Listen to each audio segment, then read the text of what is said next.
Hello and welcome back to the garage. Today we're on this John Deere x495. We're going to be doing a fan belt. So let's hop into a little bit. I'll kind of catch you guys up on what little that I've done. So far all I've done is I've loosened up the alternator and I'd loosened both bolts to get it to slide in. Our belt's basically shredded. It's weird, it's split in half, so the inside is still in there. The outside is gone. Now, it's all pretty straightforward until you get down here. Let me grab a light and I'll show you a little better inside there. As you can see, this is the main spot where that's where your crankshaft runs off of. That's your crank pulley. And it hooks onto whatever this is. I think that shaft goes back and actually powers the synchro area of it. I believe that is a 12 or a 13. I don't remember exactly. I think that's a 13. So what you got to do is get yourself a swivel head socket, put it in there, jam something in here, probably through the other side. I'm going to use a pry bar and take 3 bolts out. Like I said, there's one here, one at the bottom currently, and one kind of up on the other side. So right now, like I'd have the 3 o'clock, 6 o'clock, 9 o'clock positions and get those out, and that should come off.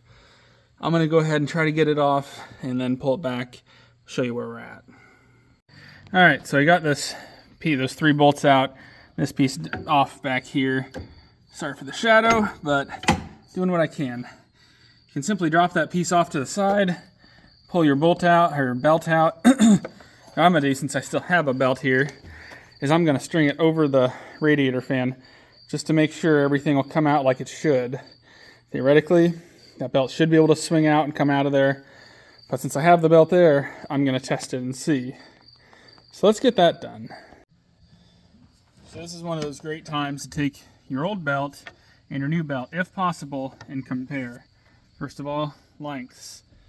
Pretty darn close, I'd say, if not the same. Now, you can't look at thicknesses on this one. Like I said, the outside of this one, it's gone. So this belt is obviously looking thicker. Now, when I put this thing in there too, you do have a little bit of play in case it gets twisted around or something. When I do try to get it in, I need the narrow side here to be down into the pulleys, or up, depending upon if I'm on the bottom. So I'm going to go ahead and we will swing this guy over the fan, like I just took this one off, and then we will probably just go ahead and throw that bottom piece back on, and we'll show you belt routing. Pretty simple, just crankshaft, alternator, fan / water pump. But we'll get back to that in a second. So this belt is back on kind of where it needs to be. We'll look more at that in a minute. But I want to show you guys a small thing to notice. That piece right there that's sticking out. Right. If I can get my hand up in there. Yeah. Either way, right in front of you. And over here, you see there's divots.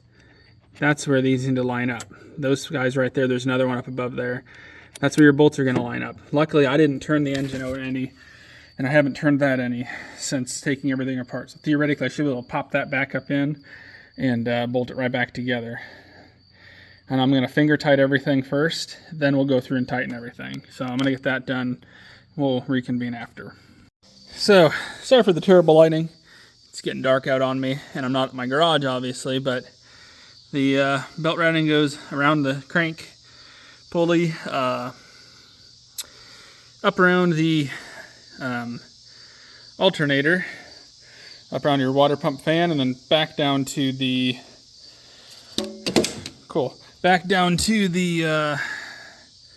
crank pulley.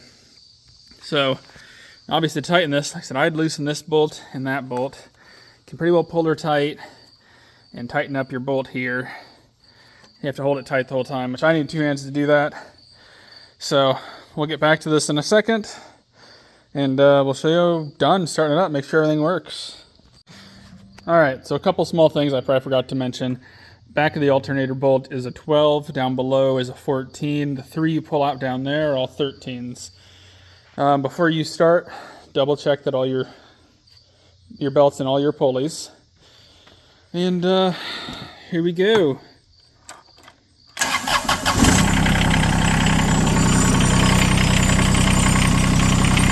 Seems to be staying on pretty good.